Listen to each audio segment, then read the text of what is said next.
बिस्मिल्लाहिर्रहमानिर्रहीम। अस्सलामुअलैकुम एवरीवन। उम्मीद करती हूँ कि आप सब लोग ठीक होंगे, खुश होंगे। अल्लाह पाक आपको इसी तरह से हंसता बसता खुश व खुर्रम रखे। Welcome back to my channel. आज मेरी वीडियो है उन सब खुश नसीबों के लिए कि जो जा रहे हैं रमज़ान करीम 2023 में उम्रा अदा करने के लिए।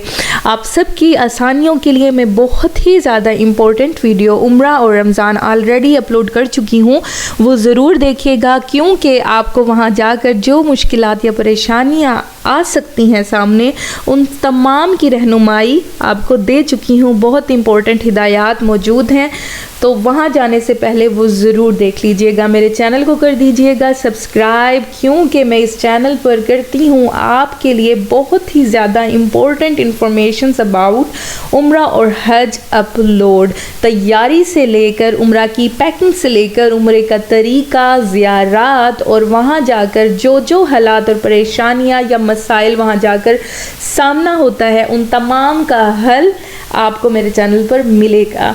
अब मैं आती हूँ पॉइंट की तरफ कि आपको रमज़ान करीम में 2023 में वहाँ जाकर क्या देखना है और क्या ऐलान सऊदी हुकूमत ने किया है। सऊदी हुकूमत पहले से ही हालात को देखकर इक़दाम कर लेती है। अब उनको मालूम है कि इस साल अंदेशा है कि रश बेइंतहा ज़्यादा होगा एक हज में, और हज के बाद रमज़ान करीम में उम्रा अदा करने वालों का रश बेइंतहा होता है। और इस साल रश इसलिए भी ज़्यादा तवक्को किया जा रहा है क्योंकि पहले कोरोना की वजह से उम्रा हज जिस तरह से होते रहे आपके सामने हैं, उसके बाद तमाम बाउंड्रीज़ ख़त्म हुई और फिर गैर किसी परमिट के हम उम्रा अदा कर रहे थे। लेकिन अब जो रमज़ान करीम में है बहुत ज़्यादा रश होने का अंदाज़ा हो चुका है, तो उसके लिए जो ऐलान आया है, मैं आपको बाकायदा तौर पर सऊदी हुकूमत की वेबसाइट से जो ऑर्डर्स जारी किए गए हैं उनका स्क्रीनशॉट दिखा रही हूँ। ये वैलिड इसलिए हैं कि ये वो इन्फॉर्मेशन हैं जो उनकी हैं, मेरी तरफ से अपनी कोई इन्फॉर्मेशन में शेयर नहीं कर रही हूँ। आपको तैयारी कर जानी है कि हो सकता है, एक्सपेक्टेड है कि ज़्यादा रश के दिनों में आपको उम्रा अदा करने के लिए भी इजाज़तनामा लेना पड़े। इजाज़तनामा मीन्स वही परमिट जो आप रियाजुल जन्ना में जब नवाफिल अदा करने के लिए लेते हैं, तो वैसे ही आप उम्रा अदा करने के लिए भी परमिट लेते हैं। पहले भी इस तरह से होता था, लेकिन बीच में फिर वो ख़त्म कर दिया गया और अब आपको वो परमिट लेना होगा। मुख्तलिफ एप्लीकेशंस हैं जो मुख्तलिफ नामों से मुख्तलिफ ही दिनों में का मुतारिफ़ करवाई जाती हैं। तो जिस तरह से पहले तवक्कलना था, जो लोग पहले होकर आ चुके हैं उनको अंदाज़ा होगा, तवक्कलना था, फिर आतमरना था, और अब नुसुक एप्लीकेशन है जिसके थ्रू आप रियाजुल जन्ना का परमिट लेते हैं। और उसी एप्लीकेशन के थ्रू अब आपको उम्रे के लिए भी परमिट लेना पड़ सकता है। अब वाज़ेह अल्फाज में मैं आपको दिखा रही हूँ कि उन्होंने अपनी वेबसाइट पर क्या ऑर्डर्स दिए हैं कि लास्ट 10 डेज़ में आपको परमिट नहीं मिलेगा। ठीक है, तो आपके लिए ज़रूरी है पहले से ही जिन लोगों के वीज़ा में डेज़ में लास्ट 10 डेज़ मक्का मुकरमा में हैं, वो पहले से ही परमिट्स ले लेंगे। अब आपने क्या करना है कि आपने वैसे भी ये एप्लीकेशन वहाँ जाकर डाउनलोड करनी ही है या लेकर जानी है आपने, क्योंकि रियाजुल जन्ना के लिए तो परमिट अंडरस्टूड है, उसी से लेना है। तो अब आपने यहीं से ही आप डाउनलोड कर लें, पहले से एक वर्क करके जाएं, ज़हनी तौर पर तैयार होकर जाएं, ज़हनी तौर पर कुछ तैयारियां करके जाएं। आपके पास बहुत ही ज़्यादा ज़रूरी है एंड्रॉयड मोबाइल का होना।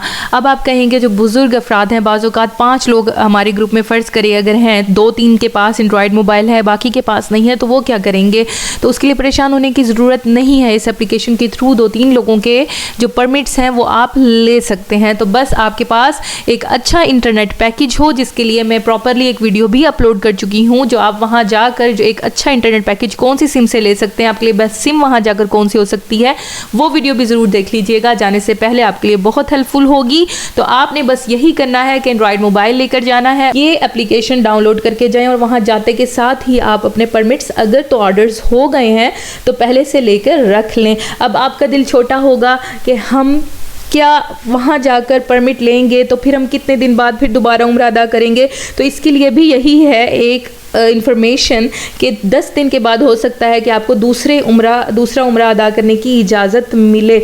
मेरी दिल से दुआ है अल्लाह पाक ये दुआएं कबूल व मंजूर फरमाए कि आपके लिए वहाँ जाकर किसी किस्म की मुश्किल ना हो, और जब चाहे आप खाना काबा के करीब जाकर, क्योंकि हम जब इतनी मुश्किलात और तड़प के बाद वहाँ जाते हैं तो हम सब का दिल होता है कि हम मुताफ में जाकर उम्रा अदा करें और खाना काबा के करीब करीब रहें।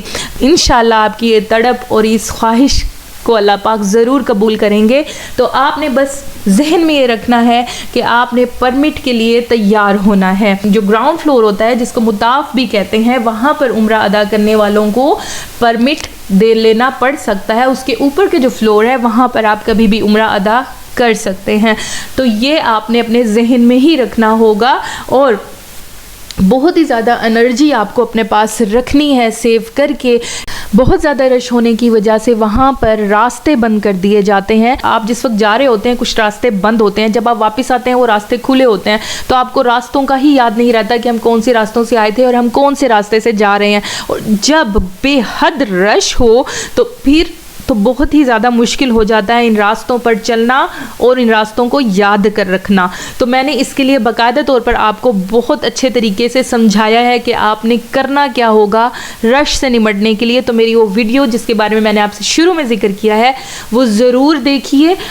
रमज़ान करीम में उम्रा अदा करने का सवाब आपको इस चीज़ का अंदाज़ा भी नहीं है। एक हदीस में भी आता है, सादा अल्फाज में अगर मैं आपको वो हदीस बताऊं कि हज के बराबर सवाब है उम्रा अदा करने का, तो फिर आपने इस उम्रा में बेइंतहा दुआएं करनी है, इबादत करनी है, और दिल को छोटा नहीं करना। मुश्किलात आती हैं तो आप जिस दर पर जा रहे हैं मुश्किलात का हल भी आपको उसी दर से ही मिलेगा इंशाअल्लाह। Thank you so much for watching my video. अगर आपको पसंद आई है मेरी ये वीडियो तो अभी के अभी कर दीजिए मेरा चैनल सब्सक्राइब, और मुझे वहाँ जाकर उस मुबारक जगह पर दुआओं में याद रखिएगा। सलामत रहें, खुश रहें। अल्लाह हाफ़िज़।